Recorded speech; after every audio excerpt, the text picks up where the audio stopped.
अस्सलाम वालेकुम dear viewers. मैं उम्मीद करता हूं कि आप सब खैरियत से होंगे। Dear viewers, subject verb agreement की इस सीरीज में हम आज थर्ड वीडियो अपलोड कर रहे हैं। फर्स्ट टू पार्ट इसके कवर हो चुके हैं, जिसमें हमने फर्स्ट 10 रूल्स जो है वो आपसे मैंने शेयर किए थे। तो आपने उन 10 रूल्स को अच्छी तरह समझा होगा, और जो एग्जाम्पल साथ मैंने मेंशन की थी आपने उनकी प्रैक्टिस की होगी। उनकी साथ साथ प्रैक्टिस करें ताकि आप इनको अच्छी तरह से लर्न कर सकें। आज का हमारा जो रूल नंबर 11 है डियर व्यूवर्स, वो ये है कि अगर आपको कभी भी सेंटेंस में कहीं पे भी द परसेंटेज का वर्ड मिल जाए, जब भी आपको अपने सेंटेंस में द परसेंटेज मिले, तो आपने क्या देखना है डियर स्टूडेंट्स। यहाँ पे डियर व्यूवर्स एक बात याद रखें कि जब भी द परसेंटेज ऑफ मिले, ऐसे ही सेम द परसेंटेज ऑफ, आपने क्या देखना है कि इसके बाद जो नाउन आएगा उसकी दो पॉसिबिलिटीज हो सकती हैं। या तो वो नाउन अनकाउंटेबल होगा, फिर तो बात ही खत्म हो गई। अनकाउंटेबल के लिए हम यहाँ पे जो है वो वर्ब सिंगुलर ही यूज करते हैं। और अगर याद रखें, अगर वो काउंटेबल हुआ तो फिर वो क्या होगा, काउंटेबल में वो प्लूरल होगा। ये बात आपने अच्छी तरह याद कर लेनी है। अगर कभी भी आपसे द परसेंटेज ऑफ पे क्वेश्चन पूछेगा, या तो नाउन अनकाउंटेबल होगा, या फिर अगर काउंटेबल हुआ तो काउंटेबल प्लूरल होगा। और इस केस में डियर व्यूअर्स, यहाँ पे जो वर्ब आएगी वो हमेशा सिंगुलर होगी। इसको आप अच्छी तरह माइंड में बिठा लें। देखें यहाँ पे एग्जाम्पल में क्या क्या दिया गया है, the percentage of money, the percentage of money. अब मनी क्या है, ये अनकाउंटेबल नाउन है, तो यहाँ पे क्या आएगा, इज लेस, इज लेस। फिर द परसेंटेज ऑफ स्टूडेंट्स। देखें अगर यहाँ पे आपको ये क्वेश्चन दिया जाए और यहाँ पे एस ना लगा हो, और आपसे एरर बेस्ड क्वेश्चन पूछे तो एस अगर नहीं है, और आप यहाँ पे रूल के अकॉर्डिंग इसमें करेक्शन वर्ब की करते हैं, और आप वर्ब ढूंढने लग जाएं कि वर्ब तो हमने सिंगुलर यूज करनी है, तो यहाँ पे आपका ये क्वेश्चन रॉन्ग हो सकता है। क्यों? क्योंकि जब मैंने आपको बताया कि जब भी द परसेंटेज आएगा, द परसेंटेज ऑफ आएगा, उसके बाद या तो अनकाउंटेबल नाउन होगा, और अगर काउंटेबल हुआ तो वो क्या होगा, काउंटेबल प्लूरल होगा। इस एस को आपने अच्छी तरह से याद रखना है कि ये एस यहाँ पे क्या चीज रिप्रेजेंट कर रहा है। इस एस को आप यहाँ जहन नशीन कर लें कि जब भी सेंटेंस आपको मिले तो इस एस का होना जरूरी है। हम रूल नंबर 12 की बात करते हैं डियर व्यूअर।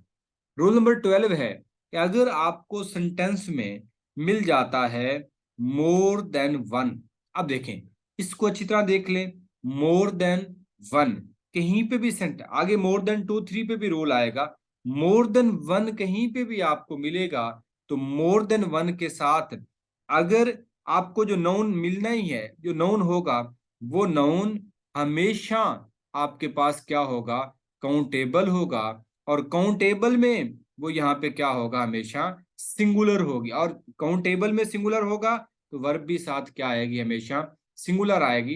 इन रूल्स को यहाँ डिस्क्राइब करने का मकसद ये है कि जो भी एग्जाम्पल्स आती हैं वो इन रूल्स पे बेस्ड आती हैं।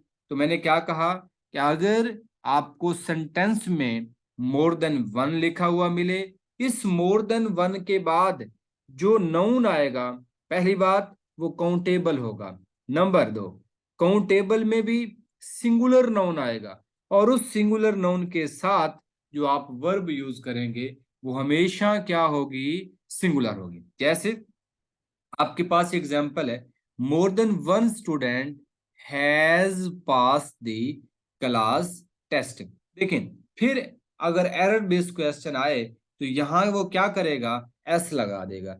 अब जब एस लगा दिया, अब चाहे आप वर्ब की करेक्शन कर भी ले तो आपके पास ये आपका क्वेश्चन रॉन्ग होगा। क्यों?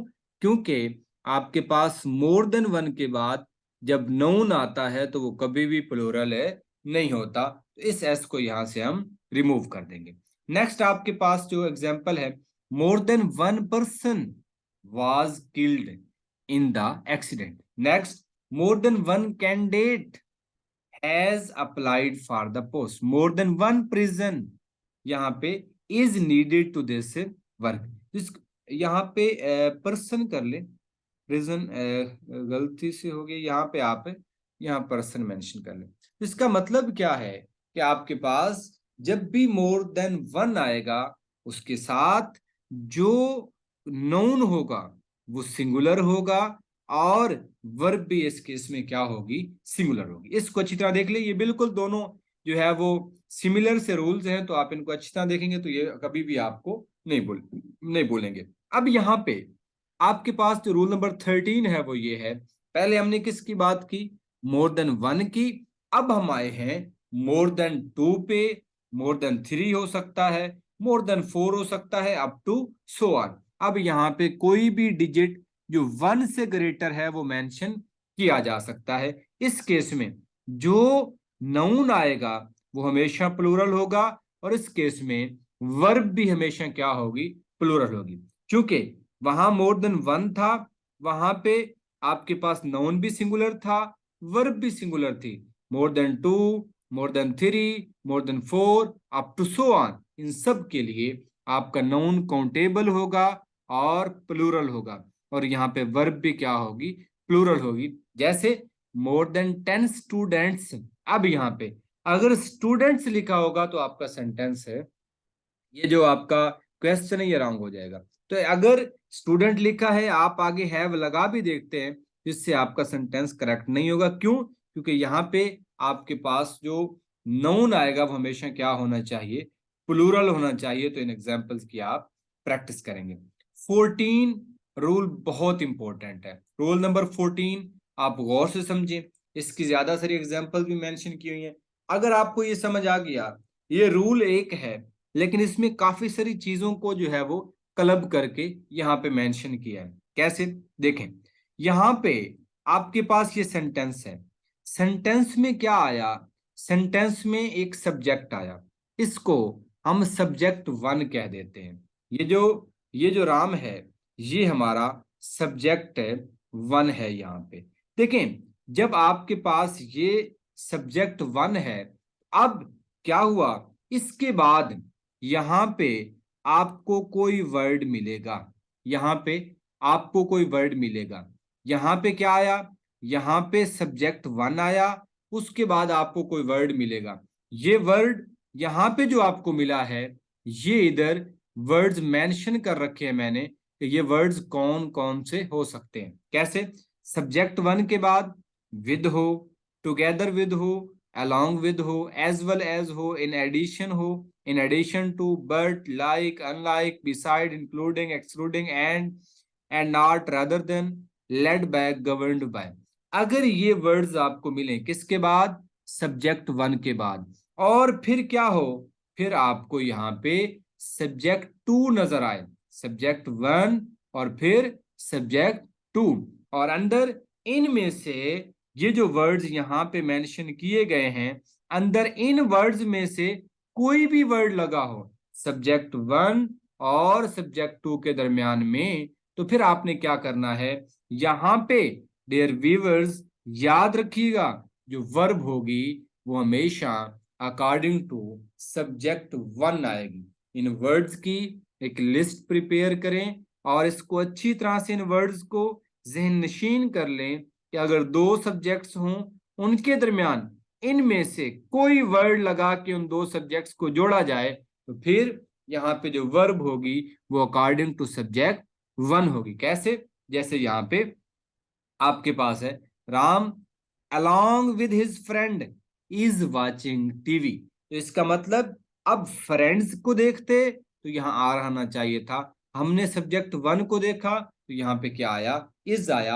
आपके पास ज्यादा सारी एग्जांपल्स हैं, आप इन एग्जांपल्स की प्रैक्टिस करें और इस रूल को अच्छी तरह से समझ लें कि रूल तो एक है लेकिन इसमें यहाँ पे हमारे लिए समझने के लिए बहुत सारी बातें हैं। लास्ट रूल आज की वीडियो का, और ये हमारे पास है यहाँ पे रूल नंबर 15, और ये भी वैसा ही है। अब ये क्या है, देखिए आपको सेंटेंस में पेयर मिलते हैं। कौन कौन से पेयर?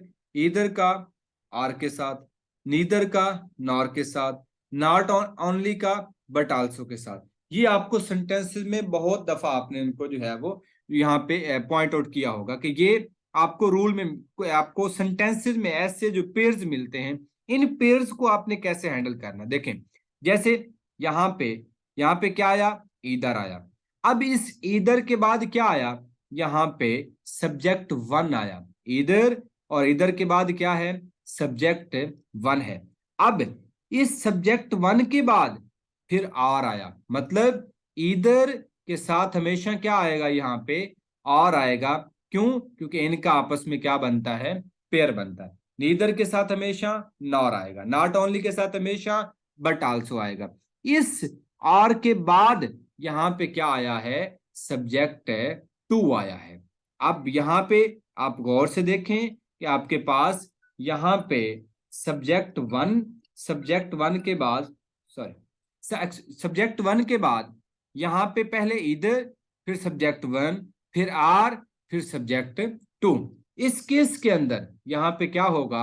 अब जब आपने वर्ब यूज करनी है डियर व्यूअर्स, तो वर्ब जो होगी इस केस में वो अकॉर्डिंग टू सब्जेक्ट टू आएगी हमेशा। कैसे? Either you or he has stolen my pen. तो इसका मतलब कि जो भी आपका सब्जेक्ट टू होगा, इस रूल के अकॉर्डिंग जब भी पेयर आएगा तो वर्ब जो होगी, that verb must be according to क्या होगी? सब्जेक्ट टू आएगी। तो ये आपका रूल नंबर 15 था। हमारे पास नेक्स्ट 5 रूल्स हैं सब्जेक्ट वर्ब एग्रीमेंट पे बेस्ड, और इन 20 रूल्स को जो है वो समझने के बाद फिर कोई क्वेश्चन भी अगर सब्जेक्ट वर्ब एग्रीमेंट पे आएगा तो वो कभी भी आप उसको स्किप नहीं करके आएंगे। तो मैं उम्मीद करता हूं कि आज के 5 रूल्स मैं आपको अच्छी तरह समझा पाया हूँगा। इंशाअल्लाह इसके लास्ट वीडियो के साथ मिलते हैं, तब तक मुझे इजाजत दें। अल्लाह हाफिज।